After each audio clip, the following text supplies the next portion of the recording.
Watching Sports this morning, Richie, live from Channels TV Sports Center in Lagos, Nigeria. We're about to start our discussion on the 2016 African Women's Cup of Nations. The Super Falcons of Nigeria are defending champions, and tired today. They will start that campaign to see if they can make it to the finals to defend their title. But they must see off South Africa, and the South Africans have been talking tough. Yeah, they've got the right to talk. You know, tough because they want to get to the final as well too, and they're playing well. Yeah, they're decent side. Yeah, if you want to compare the group stage performances of both sides, you'd say the Falcons definitely have the edge.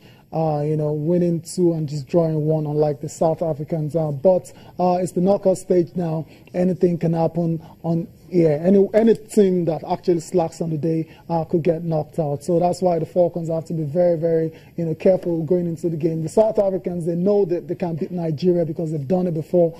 I remember the last time, I must have been around 2012.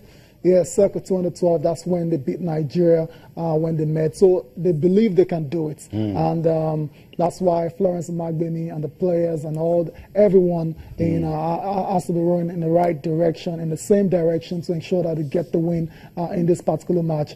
Austin, the Falcons definitely start as slight favorites. I'll leave it at that. Slight favorite? Yes. Slight favorite. Yeah, I mean...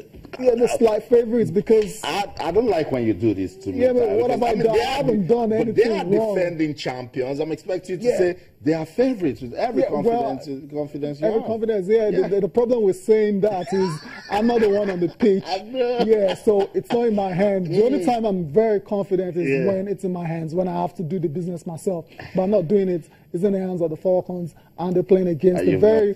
You've not against the very in a very long time. Just did with your mouth. Yeah, you can say that as well too. Yeah, I know. Yeah, so like I said, Austin, we're gonna get the opportunity to listen to Florence Omagbemi. That's right. Yeah, she's the one in charge now. First major international, and it's looking really good for her. One more win for her, and she's going to be in the final. Let's listen to Florence Omagbemi, Super Falcons coach, ahead of tonight's game against South Africa.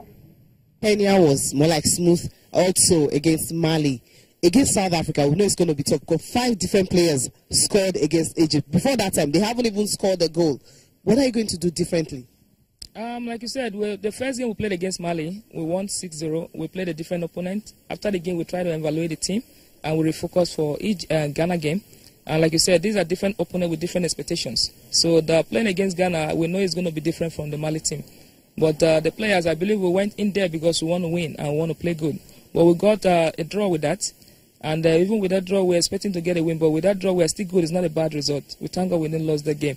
But after that game, we try to evaluate the team again and see, because we want to score and we want to win. But we only had 2 goals in that game. One was set pieces from the Nigerian team and the other was the set pieces from the Ghanaian team.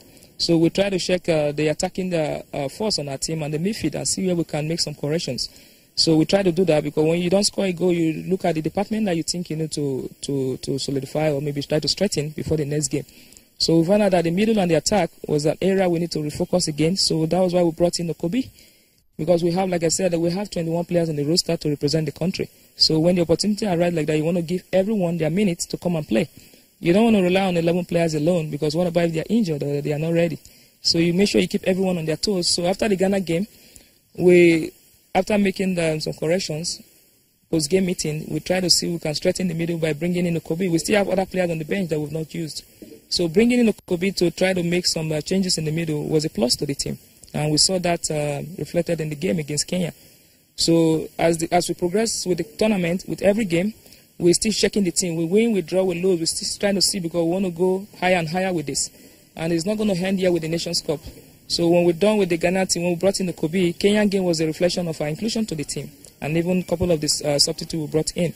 So with that, after Kenya, we still went back to the boardroom again to see how we can try to make some corrections again. Even though we won 4-0, we know we are playing a different opponent. Kenya and the South Africa, they are on different level.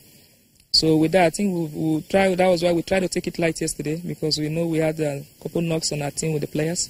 So but today, and even talking with them on and off the field, just for them to understand that the opponent we are playing in the semi-finals is different from Kenya and Mali and Ghana, because they all have different ways and styles and approach to the game.